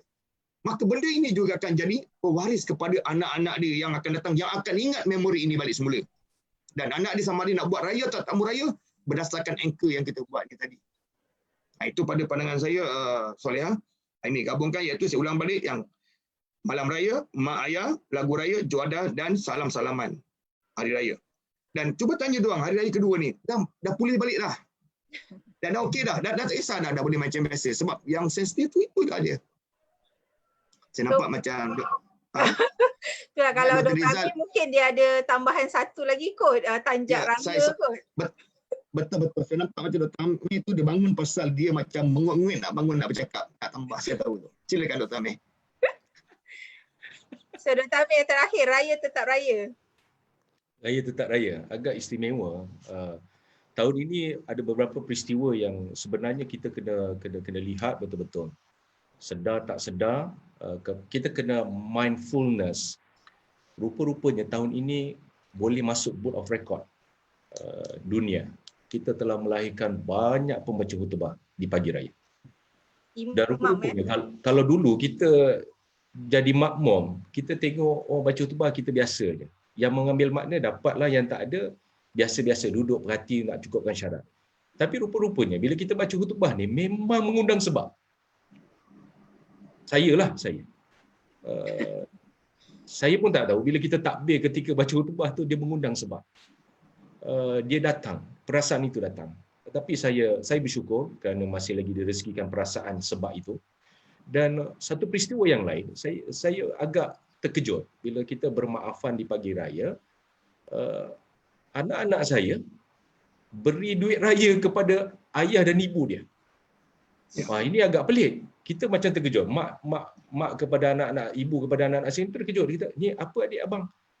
Sampulnya tebal.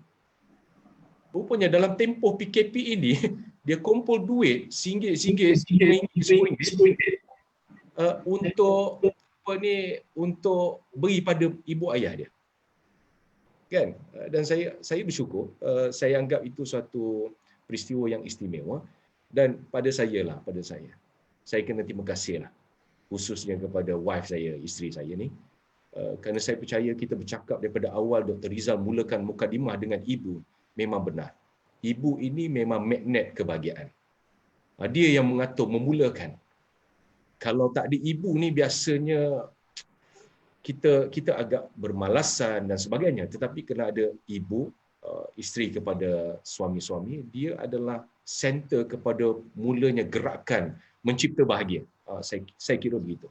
Dan saya ucap terima kasih kepada para ibu yang masih ada, para isteri yang berusaha bertungkus lumus untuk memastikan Aidilfitri yang sedikit mencabar ini menjadi Aidilfitri yang bermakna dan istimewa. Dan yang paling penting ialah bagaimana Abu Darda menyatakan bahawa bertafakur itu jauh lebih baik daripada kita beribadat sepanjang malam. Memang benar. Jadi saya mengajak semua sekali untuk mencari makna terbaik tentang apa yang kita lalui. Dan saya percaya ketika secara fizikalnya pintu rumah kita ni tertutup, tak boleh gaya, tetapi kita jangan tutup pintu hati kita. Usahlah bersedih kita tak dapat pulang ke kampung halaman, tapi kita menziarahi kampung halaman jiwa kita. Dan ketika kita buka pintu hati kita masuk ke dalam pintu halaman kampung kita yang dipanggil kampung jiwa itu, kita akan buka beberapa pintu yang lain. Ini saya dah share sebelum ini. Pertama ialah pintu keinsafan. Kan, kita empati. Kita tak pernah rasa, mungkin Dr. Rizal dah rasa kerana mungkin berada di luar negara tak dapat merayakan. Dan ramai kawan-kawan kita yang tak dapat merayakan sebelum ini, dan kita merasakan empati. Dan ketika kita mengempati peristiwa dan rasa ini, InsyaAllah tahun hadapan kalau kita kembali kepada raya normal, kita boleh menziarahi secara fizikal, kita akan lebih menghargai suasana itu. Masa keberadaan itu akan kita betul-betul kita ni. Dan ini semua mengajak erti kerinduan yang paling syahdu, yang paling dalam. Dan yang kedua tadi Dr. Rizal, Cikgu Jasmine menyebutkan tentang pintu kesyukuran ini memang kita kena buka lah seluas-luasnya. Tadi kawan kita dekat FB dia kata bersedih itu berpada tetapi bersyukur itu infinity. Memang benar. Itulah tahapan emosi dan fikiran kita, syukur itu yang paling tinggi. Mudah-mudahan syukur itu seperti mana Nabi Ayub kan, bila dia sakit 7 tahun, tetapi dia sihat puluhan tahun, dia malu nak minta doa kesihatan kepada Allah. Begitu kita, macam mana kita respon kepada peristiwa ini? Adakah kita patut marah atau kekal bahagia?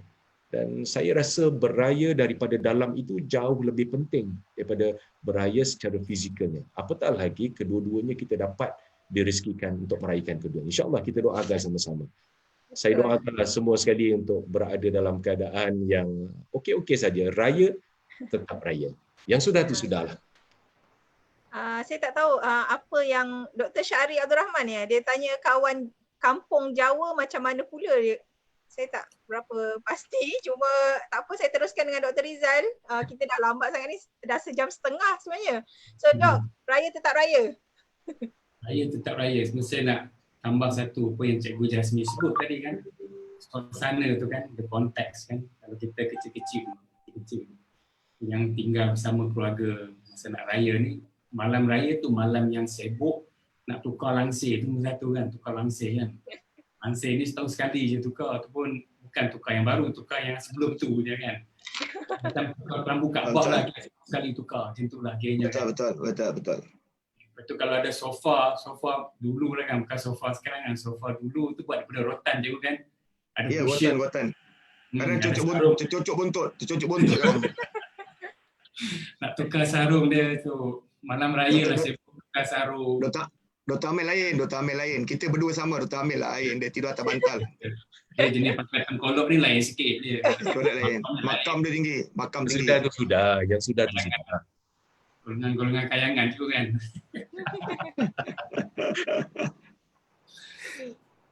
So balik pada raya. So apa yang Cikgu Amir sebut, Cikgu Jasmine sebut, Dr. Amir sebut, itu adalah makna yang kita bagi pada konteks yang kita ada. Konten ni tetap sama, raya setiap tahun akan berlaku. Tapi pengisian ni macam mana? Pengisian itulah yang dimasukkan dengan konteks tu. Dulu kita tak pernah baca khutbah. Saya baca khutbah kali pertama khutbah raya di Melbourne. Di Malaysia Hall, Melbourne. Baca khutbah, bahawa orang semua tak boleh nak baca khutbah, saya baca khutbah. So pengalaman baca khutbah ni, raya ni dah ada lah sebelum PKP ni. So dah ada latihan lah sebelum ni kan. So bila masa PKP ni kira khutbah yang kali keberapa entahlah. Dan ni antara khutbah yang tak pakai teks kan, selalu pakai teks. Ini tak pakai teks sebab majlis agama tak pantau. Jadi mudah, kita nak sebut apa pun mudah. Dan benda yang paling menarik, inilah teks khutbah yang kita sampaikan yang betul-betul berkaitan dengan keluarga kita. Yang betul-betul berkaitan dengan suasana kita. Berkaitan dengan apa makna yang kita nak bagi pada hari itu. Itu mesej khutbah yang saya rasa perlu disampaikan. Sebab kita dah tak balik, kita ada kat sini. So momen tu Allah bagi ruang untuk kita sampaikan khutbah untuk framekan minda anak-anak pasangan kita supaya kita semua berada dalam pace yang sama. Tak dapat balik, kena sini, kena ada kat rumah. Macam mana kita nak bahagiakan diri kita dengan orang lain sewaktu kita berada di rumah.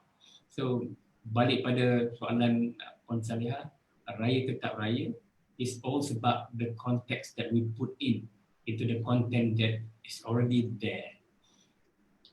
Dan saya suka nak tutup kata-kata saya ni dengan satu kata-kata daripada Lao Tzu. Lao Tzu ni seorang ahli falsafah Cina zaman dulu kan. So dia pernah ditanya tentang konteks macam mana apa yang kita bicarakan ni dalam konteks menyambut tahun baru Cina dulu. Dia pernah ditanya benda yang sama. So dia kata if you're depressed, bahawa kita tak boleh nak balik dan sebagainya. If you're depressed sebab tak dapat nak balik, you're living in the past. Dan kalau dia kata kalau you anxious sebab tak tahu apa yang akan berlaku akan datang, you're living in the future. Now dia kata you are at peace if you are living in the present. Jadi teman-teman, saudara-saudara, ini masanya kita untuk belajar hidup in the present moment. Bagaimana Lao Tzu kata? Ya. Okey, ada soalan yang terakhir, dia ada Dr. Ros tanya kalau NLP nanti face to face ke online sahaja. So ada pertanyaan Dr. Ros, sebenarnya kebetulan pula kita jemput 3 orang trio terhebat NLP coach ni. Bukan kebetulan ya, memang mereka akan mengadakan NLP program certified pada bulan 11 kan? Mungkin ada sesiapa boleh cerita sikit kot.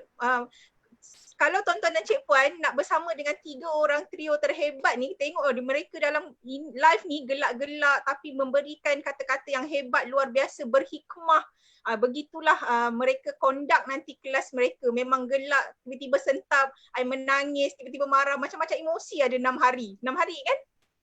6 hari. Mungkin ada sesiapa, setiap orang lah mungkin boleh share kenapa harus pergi join NLP program nanti. Bila Mula tak yang bagi merah dulu lah.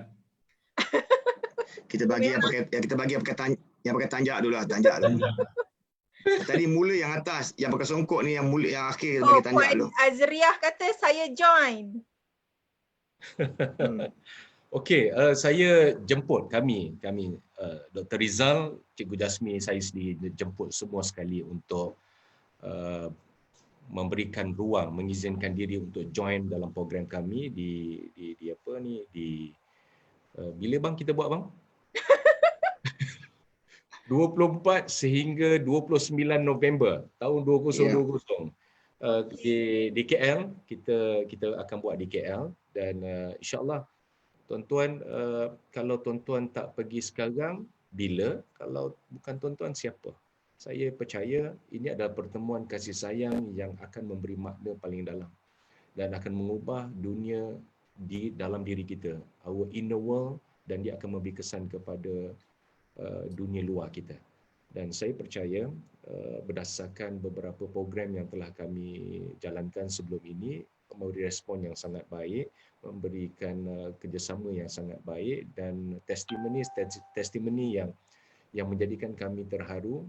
Kita ada orang yang sangat hebat, sehebat Dr. Rizal dengan otaknya, Cikgu Jasmi dengan pengalaman begitu menjentik hati, dan saya percaya kedua orang ini akan insya-Allah akan masuk ke dalam jiwa tuan-tuan, kemudian menggeledah segala isi yang mungkin kita tak pernah jumpa selama ini, dan semua itu saya percaya atas pengalaman dan istiqomah insan-insan hebat ini kepada apa yang mereka katakan, walk the talk.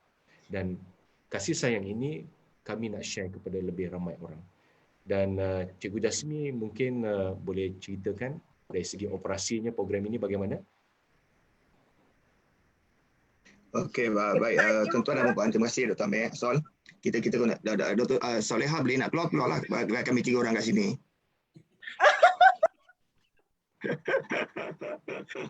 Nak keluar boleh keluar, nak pergi rendang, nak panaskan rendang boleh kejap tu.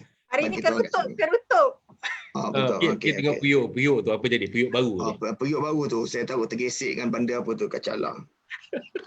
Baik. Tuan-tuan dan puan, 6 hari okey kami buat program.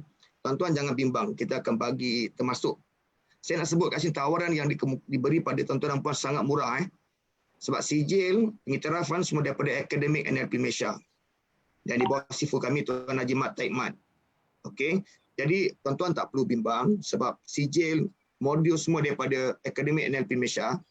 Dan saya terkejut bila sifu kami memberitahu kami supaya turunkan harga untuk promosi bulan Syawal dan Ramadan. Dalam 2980.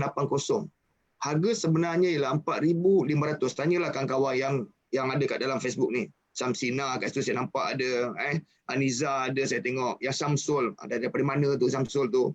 Jadi semua tu ada. Jadi harga yang kami letak 4,500. Bukan kami letak, memang ditetapkan oleh Akademik NLP Malaysia. Tapi sifu kami bermurah hati. Bila dia beritahu saya beritahu Dr. Rizal dan Dr. Amir, 2,980 kami terkejut. Dan tuan-tuan dan puan ambillah peluang ni sebab tawaran ini berakhir pada 15 Syawal saja. Wow, murahnya. Ambillah. Ya, bayar deposit RM500 dulu. Bayar deposit RM500 dan tak ada masalah. Tapi jangan lebih daripada 16 Syawal. 16 Syawal kami akan letakkan 4,500. Tak ada compromise. Berapa tadi? 2950 coach 2980. 2980. RM2,980 Malaysia. Okey. Dan dia punya konten dia 6 hari ni penuh dengan praktikalnya, teorinya, dan saya teruja bila tadi Dr. Amir dah sebut kelebihan Dr. Rizal, saya sebut Dr. Amir, you all akan belajar dengan bahasa-bahasa yang boleh merobek jiwa anda, yang boleh memaut dan mengikat semua urat saraf sel-sel badan anda supaya menjadi begitu padat dan anda akan menjadi siapa diri anda. Yeah. Cuma saya nak beritahu anda, dengarlah kata saya, siapa anda 2 tahun akan datang bergantung kepada orang yang anda temui. Orang yang anda temui itu saya, Dr. Rizal dan Dr. Amir, dan lepas tu buku yang anda baca. Dalam masa 2 tahun, tuan-tuan tengok siapa diri anda yang sebenarnya. Kita jumpa program kita, Basic Practitioner, insyaAllah. So Itu memang daripada program ni boleh menggeledah diri, bak kata Dr. Amir Ya. Kalau diistilahkan dalam bahasa sastra, dia kata, nak cakap apa So Dr. Rizal, apa NLP ni, kenapa perlu belajar? Orang tak tahu apa benda NLP ni, macam apa? Ya, NLP ni tak perlu belajar pun kalau kita nak jadi mangkuk, nak jadi bahalul, kan? Nak jadi biasa-biasa, tak perlu. Ya. Tapi kalau kita rasa bahawa kita ni sebagai khalifah di atas muka bumi, ada tujuan, ada tugas nak menyampaikan, jadi lebih hebat. Sebab itulah yang digambarkan oleh Quran. Jadi kita kena masukkan ke dalam diri kita ilmu-ilmu yang luar biasa supaya dapat melonjakkan prestasi kita sesuai dengan tugas kita sebagai khalifah di atas muka bumi. Itu je. Kalau tak ada, tak nak, tak payah. Tapi macam cikgu sebut tadi, saya rasa macam harga ni macam kurang ajar lah bagi saya. Harga kurang ajar. Sebab bayar deposit 500 je. Untuk 15 hari akan datang ni, within this 15 hari bayar 500 dan dapat secure harga 2980. Saya dulu pun bayar lebih pada tu. Saya sendiri bayar lebih. Dan saya rasa Dr. Amir pun bayar lebih. Untuk benda ni saya bayar sendiri. Saya belajar bayar sendiri. Saya cari bila Cikgu Jasmine cerita bayar pakai duit shilling tuan-tuan dan puan. Allahu Akbar. Dan duit shilling tu jatuh, tergabur, terpaksa cari dan tak cukup. Nak cerita kan. Nanti cikgu ceritalah dalam NLP tu macam mana kan. Ini pengorbanan yang kita terpaksa buat sebab saya merasakan saya dah belajar ilmu psikologi. Saya belajar ilmu duduk di luar negara, belajar ilmu buat ilmu otak dan sebagainya. Tapi saya merasakan bahawa setiap ilmu yang kita belajar dia ada nilai dan sisi yang berbeza melengkapkan apa yang kita dah ada sebelum ni. So NLP adalah salah satu daripada benda tu. Dan saya melihat NLP bukan sekadar ilmu cakap-cakapan. Dia ada ilmu buat-buatan kan. So dia ada elemen terapi, ada elemen untuk digunakan dalam bisnes, ada elemen yang boleh kita guna bila kita mahir, kita boleh guna dalam parenting, kita boleh guna dalam sesi bercakap biasa-biasa, dalam presentation. So ada macam-macam ilmu terapan daripada NLP yang boleh digunakan. Jadi macam sayang kalau tak ambil ruang 2980 ni bayar 500, kemudian ni bayar bulan 11 nanti baru nak berlaku kan. So ada banyak masa lagi untuk simpan duit. Kita dulu tahu kata 2-3 minggu nak cari duit kat mana, nak potek kat mana kan. Jenuh cari kan. Tapi sebab rasa kena pergi. Dan saya rasa kena pergi tu sebab saya buat habis program NLP coaching di Pasir Salak. Program 7 hari program tu. Dengan 7 hari. So dah habis tu saya rasa macam wow, this is something different daripada saya punya expectation, daripada anggapan saya. Saya anggap dulu NLP ni menipu je, mengaku dan sebagainya. Tapi bila belajar, baru kita memberi nilai yang berbeza sebab kita baru faham. Asal usul dia baru faham daripada mana dia datang dan sebagainya. Dan dengan Cikgu Jasmine dan dengan Dr. Amir saya dah berkongsi macam-macam research daripada jurnal-jurnal kan, tentang bagaimana NLP ni digunakan, dibuat kajian dan sebagainya. Dan semasa kita bercakap pun, NLP digunakan dalam satu program di New York, dinamakan Brooklyn program dadah, dinamakan Brooklyn program di New York. Dan program ini sangat berjaya untuk menghilangkan ketagihan orang-orang yang ketagih pada dadah di sana kan. Dan benda ni dijurnalkan, ada dibincangkan dalam jurnal dan sebagainya. So, saya merasakan tawaran 2980 tu sangat murah. 500 tu hanya down payment. Down payment kan, banyak sangat tengok FB yang jual kereta kan, down payment. Down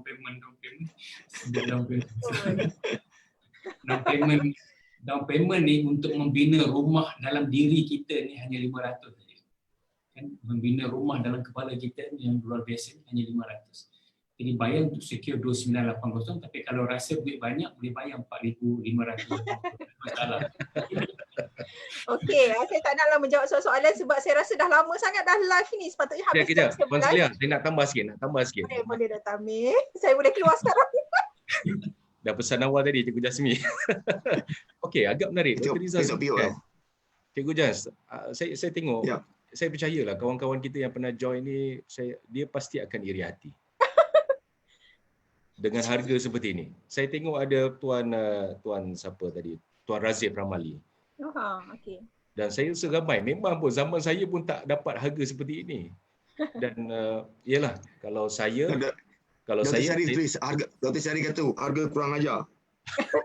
Rizal sebutkan tadi, dan agak menarik kepada sesiapa yang nak mengurus emosi dengan hebat, siapa nak jadi pemimpin yang boleh mempengaruhi anak buahnya dengan hebat, siapa nak jadi cikgu yang boleh bercakap dengan luar biasa menjadi ibu terhebat. Sebab ada yang tanya, suri rumah perlu join ke? Suri rumah, ibu, macam mana nak urus anak-anak dengan bahasa yang luar biasa, dengan sensory language yang memukau. Ini perkataan memukau tak seronok, tetapi itulah bunyinya.